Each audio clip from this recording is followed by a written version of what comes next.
ప్రతి కుటుంబానికి ఒక పారిశ్రామికవేత్తను తయారు చేయడం కోసమే ఎంఎస్ఎంఈ పార్కును ఏర్పాటు చేస్తున్నట్లు మంత్రి అనగాని సత్యప్రసాద్ తెలిపారు. కాకినాడ జిల్లా పెద్దాపురంలో మంత్రి గొట్టిపాటి రవికుమార్తో కలిసి ఎంఎస్ఎంఈ ఇండస్ట్రియల్ పార్కును ప్రారంభించారు. ఉపాధి కల్పనతో పాటు రాష్ట్రాన్ని ఆర్థికంగా నెంబర్ 1గా నిలిపేందుకు కూటమి ప్రభుత్వం కృషి చేస్తోందని మంత్రి తెలిపారు. జగన్ ప్రభుత్వం చేసిన తప్పిదాల వల్ల రాష్ట్రం 10 ఏళ్లు వెనక్కి వెళ్లిపోయిందని విమర్శించారు. వారు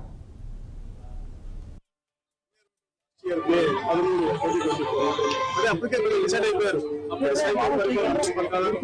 మంచి ప్రభుత్వం ఇవ్వాలి అని చెప్పేసి చేశారు. ఏదైతే ఈ ప్రభుత్వం జూన్ నెల 12 గౌరవ ముఖ్యమంత్రి గారు మేమందరం కూడా ప్రమాణ చేసాం. ఆ రోజు నుంచి ఈ రోజు దాకా కూడా అంటే 11 నెలల్లో ఎన్నో అభివృద్ధి కార్యక్రమం అంటే ఈ రాష్ట్రాన్ని ఏదైతే పొలిటికల్ పార్టీస్ అగ్రస్థానం తీసుకురాని చెప్పేసి గౌరవ ముఖ్యమంత్రి గారు ఆలోచన చేస్తా ఉన్నారు. దానికి పునాదిగా ఈ రోజు కార్యక్రమం చేస్తామని ఇచ్చిన మాటలు కూడా మేము నెరవేర్చుకున్నాం.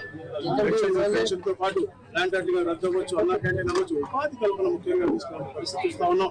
ఏదైతే మేము 16,000 మందికి ప్రభుత్వ ఉద్యోగాలు కూడా ఇవ్వడం కూడా జరిగింది. 5 సంవత్సరాల్లోనే ఇన్ని కార్యక్రమాలు చేసాం. అలాగే విదేశాల నుంచి కూడా పెట్టుబడిదారులు పెద్ద ఎత్తున గతంలో ఎవరైతే 1924 పారిపోయారో వాళ్ళందరూ కూడా ఈ రాష్ట్రాన్ని చూసి పెద్ద ఎత్తున ఇక్కడ పెట్టుబడులు పెడతా ఉన్నారు. ఉపాధి కల్పించే దిశగా అంటే రాష్ట్రం సమగ్రంగా అమరావతి